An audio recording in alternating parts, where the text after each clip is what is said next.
Assalamualaikum warahmatullahi wabarakatuh. Waalaikumsalam Selamat warahmatullahi siang. wabarakatuh. Waalaikumsalam. Kami di sini akan mempresentasikan tentang pengaruh budaya dan juga etika dengan referensi dari Mora Berkelen 2024 Intercultural Communication for the Global Business Professional dari New York. Next.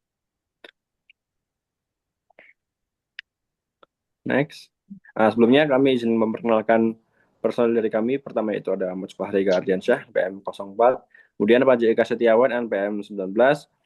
NPM 13 dan Tegar Putra Pratama NPM 19, Muhammad Ihtisamul Hasan NPM 29, dan juga saya sendiri Ahmad Salman Farisi NPM 31. Next. Pengaruh budaya dan pertimbangan etika bagi profesional bisnis global. Di situ ada mikrokosmos bisnis global. Studi kasus lintas budaya memperlihatkan bagaimana kepemimpinan budaya itu tertanam kuat dalam setiap interaksi ekonomi internasional. Kemudian yang kedua ada arus bawah komunikasi, yang mana menyingkap pola komunikasi tersembunyi yang wajib dinegosiasikan saat bekerja sama dengan mitra multikultural. Dan yang ketiga itu pilihan yang bernuansa, memahami orientasi budaya sendiri dan mitra membantu kita mengambil keputusan etis yang peka terhadap budaya. Next. Kemudian merangkum dari tinjauan bab 2, bab 3, dan juga bab 4, yang mana bab 2 itu ekspektasi emosi, ekspektasi ekspresi emosi kandidat kerja bersifat kultural, memilih antara antusiasme yang mana tegas, kompetitif, dengan ketenangan, stabilitas dalam rekrutmen dapat membatasi keragaman talenta global jika salah satunya terlalu didominasikan. Kemudian tinjauan dari bab 3 tentang kode percakapan, pengaturan jeda, tumpang tindih, dan interupsi bersifat arbiter. Satu pihak melihat interupsi sebagai solidaritas atau dukungan, sementara pihak lain menganggapnya sebagai ketidaksopanan. Perbedaan kecil ini dapat memicu konflik besar. Kemudian dari tinjauan bab 4, tata krama atasan. Nah, komunikasi kepada atasan dipengaruhi hierarki atau egalitarianisme. Tidak adanya komunikasi, rasa hormat di budaya hierarkis dianggap menomorsatukan diri sendiri, memicu konflik, ketidakpercayaan, dan ketidakhormatan. Itu diambil dari Zai 2017. Next.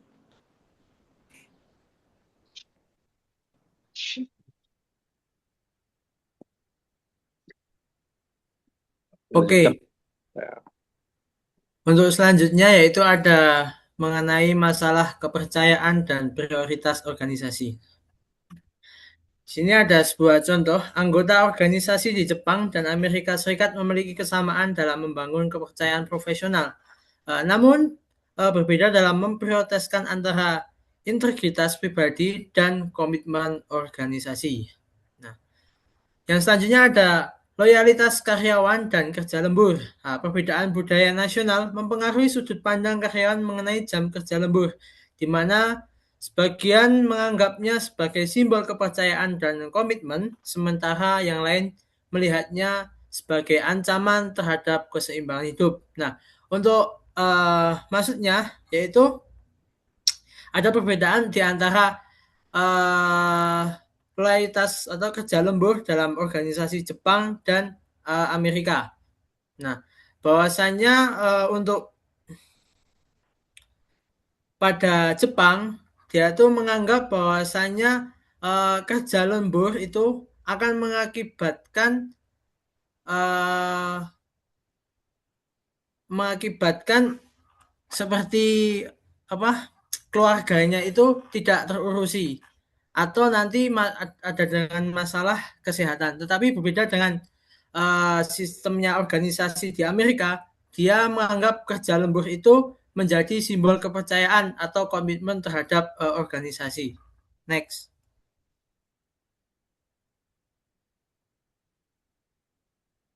Yang selanjutnya ada cara menyampaikan masalah sensitif. Di dalam tim yang anggotanya dari berbagai negara atau multinasional, perbedaan latar belakang budaya ini bisa dipakai sebagai kekuatan dalam menyampaikan masalah, seperti halnya kasus seksual. Nah, itu eh, perbedaan latar belakang itu menganggap bahwasanya itu bisa menjadi atau kekuatan untuk anggapan dari setiap negaranya masing-masing atau budayanya masing-masing. Yang selanjutnya ada budaya belanja toko fisik. Dalam bisnis retail fisik di Maroko dan Norwegia, adaptasi budaya harus berfokus pada kenyamanan konsumen lokal karena mereka cenderung kurang menerima norma budaya asing saat berbelanja. Next.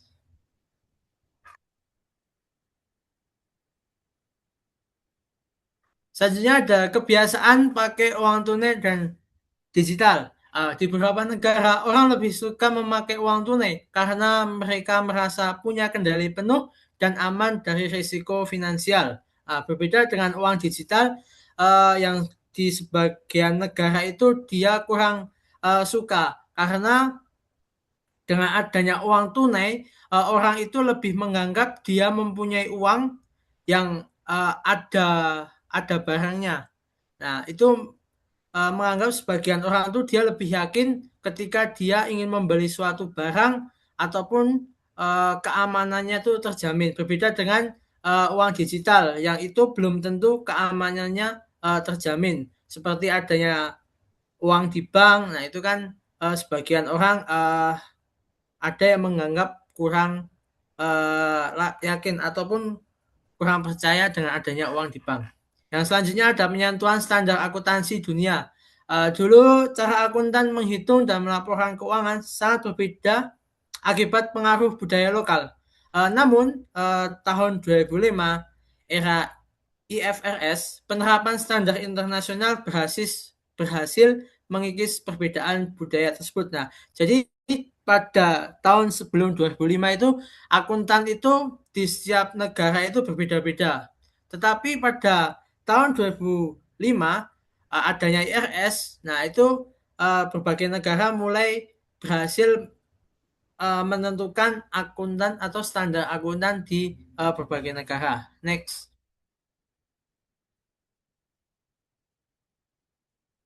Selanjutnya akan dilanjutkan oleh rekan saya.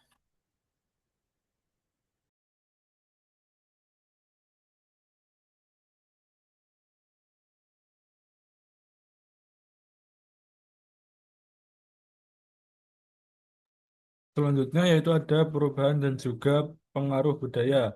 Yang pertama ada sifat dasar budaya. Jadi budaya bukanlah sesuatu yang statis atau diam, melainkan terus berkembang. Selanjutnya ada proses bertahap, yaitu perubahan budaya tidak terjadi secara instan. Sistem budaya membutuhkan waktu untuk menerima dan menyebarkan hal baru agar tetap berfungsi secara koheren. Serta perubahan kecil atau inkremental, yaitu jika dibandingkan secara global, perubahan dalam suatu sistem biasanya terwujud dalam peningkatan-peningkatan kecil, bukan pergeseran semasif yang mendadak. Jadi budaya itu bersifat dinamis dan juga tidak pernah statis dan selalu berkembang mengikuti waktu. Akan tetapi proses perubahan ini tidak terjadi secara instan. Sistem budaya memerlukan waktu untuk menyerap hal-hal baru agar fungsi di dalamnya tetap berjalan selaras atau koheren. Oleh karena itu, jika dilihat dalam skala global, perubahan budaya ini terjadi secara bertahap melalui peningkatan-peningkatan kecil, bukan berupa perubahan drastis atau pergeseran masif yang mendadak. Next. Selanjutnya yaitu ada karakteristik dari budaya. Yang pertama adalah budaya itu bersifat responsif. Budaya berfungsi membantu kelompok untuk bertahan hidup dan juga berbagi sumber daya secara efisien. Jika suatu norma tidak lagi efektif, sistem akan otomatis menyesuaikan diri dengan kebutuhan atau kendala baru. Selanjutnya, karakteristik kedua yaitu adalah batas budaya bersifat cair. Batas budaya mudah ditembus dan sering tumpang tindih dengan sistem lain. Paparan ideologi, nilai, dan juga norma di area perbatasan ini lambat laun akan merembes masuk ke budaya yang dominan. Selanjutnya, karakteristik yang ketiga yaitu adalah manusia tidak terikat geografis.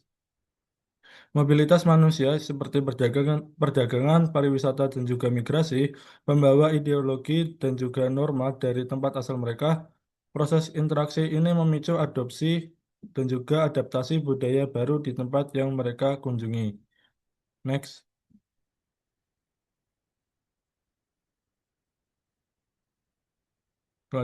Selanjutnya yaitu ada faktor penerimaan perubahan.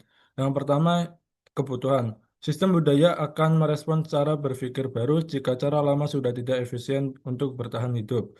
Selanjutnya, faktor kedua yaitu ada pengulangan, yaitu semakin sering kelompok terpapar simbol atau norma baru, tingkat keakraban akan terus meningkat. Proses desensitisasi dari waktu ke waktu ini membuat hal asing akhirnya bisa diintegrasikan ke dalam sistem. Selanjutnya, faktor terakhir yaitu ada kepercayaan. Penerimaan elemen baru sangat dipengaruhi oleh seberapa besar anggota budaya menyukai, mempercayai, dan juga atau membutuhkan pihak ataupun sumber yang membawa perilaku baru tersebut. Next.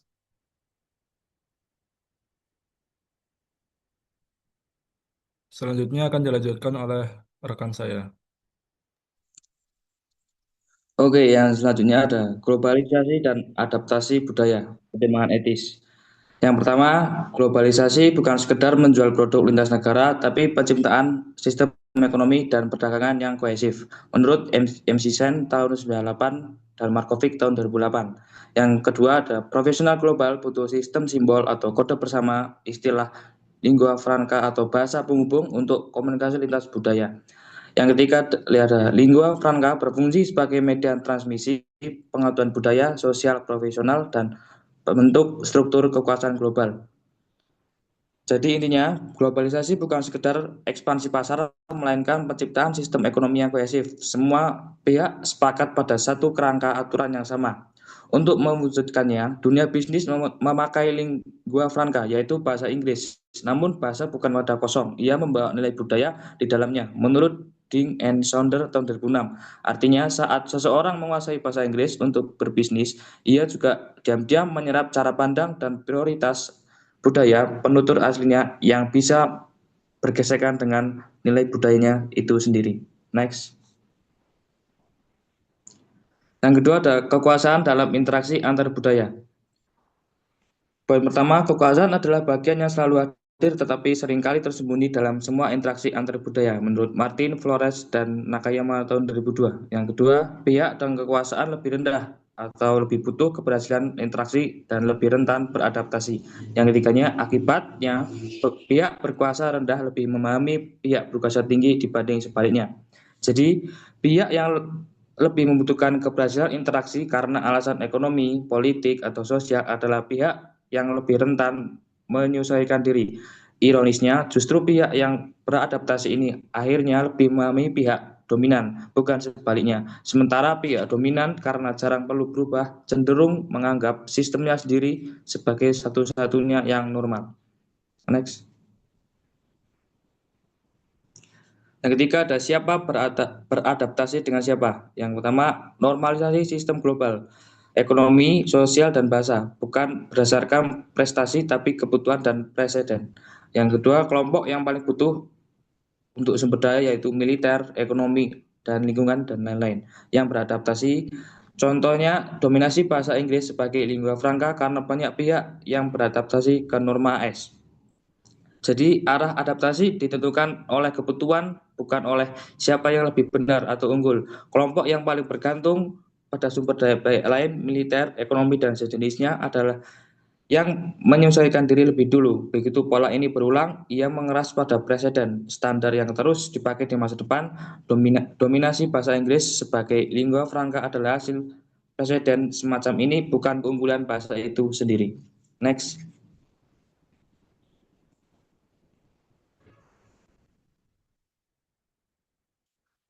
Pertanyaan reflektif, siapa kita ingin menjadi? Yang pertama, pertanyaannya jarang diajukan. Ideologi apa yang diprioritaskan dan nilai apa yang terkandung dalam norma yang kita pakai. Contoh dilema nilai, kesehatan versus persaingan, jangka panjang versus jangka pendek, efisiensi versus hubungan, dan kejelasan versus keindahan bahasa. Yang ketiga, setiap interaksi antar budaya, negosiasi mikro tentang prioritas dan nilai yang dinormalisasi secara global. Yang keempat, profesional global punya tanggung jawab bertanya apa yang kita prioritaskan dan siapa kita, komunitas bisnis global yang ingin menjadi. Jadi, Pertanyaan yang jarang diajukan Daplis ini, setiap pilihan kecil ini bukan netral, melainkan bentuk negosiasi nilai. Karena itu, setiap profesional global memikul tanggung jawab yang sama. Bukan hanya pertanyaannya apa yang efisien, tapi juga siapa kita sebagai komunitas bisnis global ingin menjadi. Next.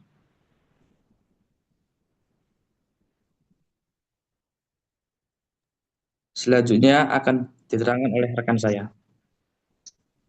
Oke, selanjutnya ada navigasi budaya dalam interaksi global. Itu yang pertama ada negosiasi pemahaman. Jadi setiap interaksi dengan budaya berbeda adalah peluang untuk membangun pemahaman mendalam. Bukan sekedar komunikasi rutin.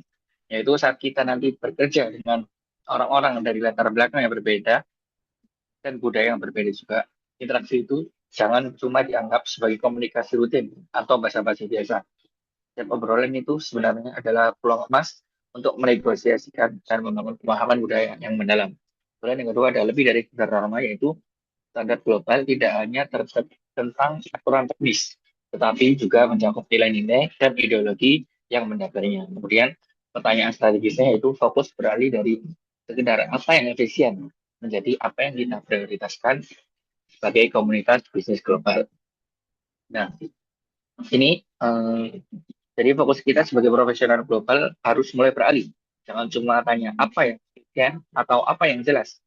Tapi kita juga harus berani bertanya apa yang sebenarnya kita prioritaskan sebagai komunitas bisnis global. Next.